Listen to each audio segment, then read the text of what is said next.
Hi, I'm here with the lovely Tabitha Mcintosh. How are you, Tab? Oh, Leah, it's fantastic to be with you. I'm really well. Thank you. Good to hear. Now, Tab, you were involved in a couple chapters, but the one that you did on your own is the paediatric chapter. What a Mm. chapter, Tab. I mean, just phenomenal in so many different ways and so wonderful to have your contribution. How do you feel having finished it and it's out there and all Oh, that? look, I did feel like it was a behemoth.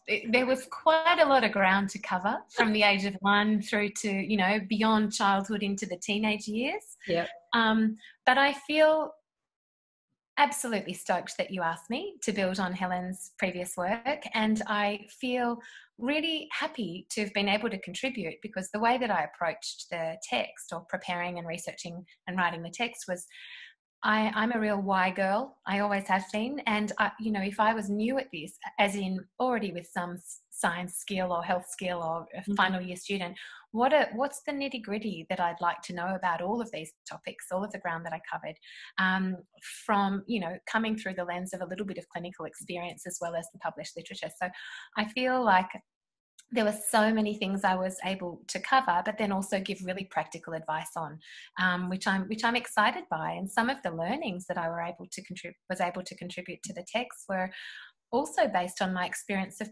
parenting, kids and teens, which I think adds some extra value to some of the newer clinicians that are coming out without having had their own families yet.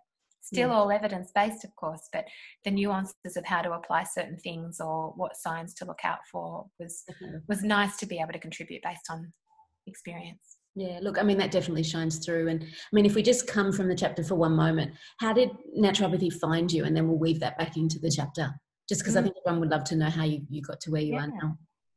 Sure. Well, I went straight from high school to a medical science degree, which I loved and completed. But something was missing for me about that next step of moving on to graduate medicine. Maybe I needed a break because I'd worked really hard to get through the degree, the medical science degree. I had a double major, reproductive medicine and anatomy. So I was one of the only girls in there with the cadavers, and it was enough to turn me vegetarian/vegan for a couple of years. I've done a circle on that, but ultimately something for me was missing about the graduate medicine program. I had been a receptionist at a doctor's surgery for a number of years to put myself through university, so I could see with my very own eyes as I was typing up the referral letters from the dictaphone, and I could see the limitations that the GPs had in terms of the toolbox that they had to offer their patients, and I could also feel their frustration, and I could feel that they were fighting the clock all day. And my ears perked up every time anyone mentioned potassium or cruciferous vegetables or cinnamon and insulin resistance. This is what really got me going, and taking a year off to travel around the world, all these gorgeous Morocco and Japan. And I really noticed I perked up at some of the traditional medicine system, learnings that I had. And if I'm allowed to mention names, how naturopathy found me, I actually booked myself to go and see a naturopath, and I met with the gorgeous Kira Sutherland when I was 21, could have been 22, can't remember. I was already a graduate of the medical science, and she encouraged me to go and do just one subject, Introduction to Naturopathy, and I never looked back. And then I went on to do my graduate studies in nutritional and environmental medicine, because even with all of the Western herbal medicine and nutrition, I still felt that there was a piece of the puzzle missing. And, even to this day, I practice through a lens that, obviously looks at genetic tendencies, but also looks at nutrition, environment, whether that be just sleep, exercise, rest, stress management, but definitely also endocrine disrupting chemicals and environmental exposures at all sorts of stages through life, and also gut health. So I use this sort of diamond lens to interpret every single presentation that walks through my clinic door to this day.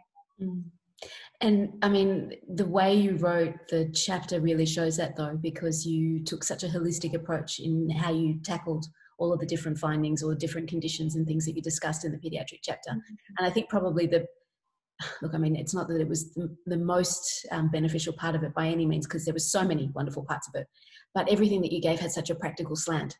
and you gave handouts, and and it's just your style. Like your style as an educator and as a clinician is you're always so generous with your knowledge, but you make it so that the person can understand the full spectrum of, well, this is the evidence, how do we translate that? And this is the practical, you've got a 12-year-old sitting in front of you, what are you going to do?